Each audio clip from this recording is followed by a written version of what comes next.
മാധ്യമപ്രവർത്തകന് നേരെ സദാചാര ഗുണ്ട ആക്രമണം.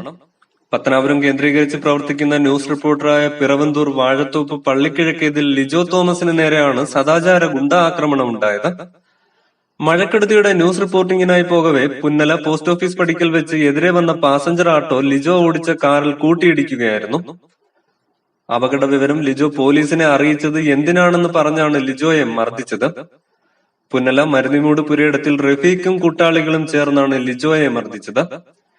സംഭവത്തിൽ പത്തനാപുരം പോലീസ് അന്വേഷണം നടത്തി കുറ്റക്കാർക്കെതിരെ നടപടി സ്വീകരിക്കണമെന്ന് കേരള പത്രപ്രവർത്തക അസോസിയേഷൻ പുനലൂർ മേഖലാ സെക്രട്ടറി മൊയ്തു അഞ്ചൽ ആവശ്യപ്പെട്ടു. ഗുരുതരമായി പരിക്കേറ്റ ലിജോ പത്തനാപുരത്തെ സ്വകാര്യ ആശുപത്രിയിൽ ചികിത്സയിലാണ്. എന്തായിരുന്നു സംഭവം? എങ്ങനെയായിരുന്നു? എപ്പോഴായിരുന്നു? ഇന്നലെ വൈകിട്ട് 5:05 കഴിഞ്ഞ സമയത്ത് പുന്നലേന്ന് വാലിമുക്കിലോട്ട് വരുന്ന ഒരു സമയമായിരുന്നു. പോസ്റ്റ് ഓഫീസ് ജംഗ്ഷൻ്റെ അവിടെ വെച്ചാൽ വളവിന് ചാറ്റുമഴ ഉണ്ടായിരുന്നു. അപ്പം അലിമുക്കിന്ന് ഒരു ഓട്ടോ ഇങ്ങോട്ട് വരുമായിരുന്നു. അപ്പോൾ ആ സമയത്ത് എൻ്റെ വണ്ടിയുമായിട്ട് ഇടിച്ച സമയത്ത് തന്നെ പത്തനാപുരം പോലീസ് സ്റ്റേഷൻ ഇൻഫോം ചെയ്തായിരുന്നു. പോലീസ് വരുവാന്ന് പറഞ്ഞു. പോലീസ് വരുന്നതിന് കാത്തു നിൽക്കുന്ന സമയത്തായിരുന്നു അവിടെ ആൾ ഓടി കൂട്ടത്തിൽ നിന്ന് ആ ഓട്ടോ ഡ്രൈവർ വന്ന് ആക്രമിക്കുകയായിരുന്നു ഉണ്ടായത്. ഓട്ടോ ഡ്രൈവറാണോ അതോ കണ്ടു നിന്ന ആളോ? ഓട്ടോ ഡ്രൈവറായിരുന്നു. അദ്ദേഹത്തിൻ്റെ കൂടെ കുറേ പേരുണ്ടായിരുന്നു. ഓട്ടോ ഡ്രൈവറായിരുന്നു വന്ന് തല്ലിയത്.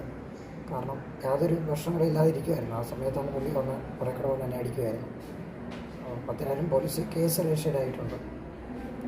പോലീസ് എന്താ പറയുന്നത്? പോലീസ് കേസ് രജിസ്റ്റേർഡ് ചെയ്തു. കാരണം വെച്ചാൽ സദാചാര പോലീസ് കളിക്കാനല്ല, നിയമം മനുഷ്യനെടുക്കാൻ കഴിയില്ല. അടിക്കേണ്ട കാര്യമില്ലായിരുന്നു.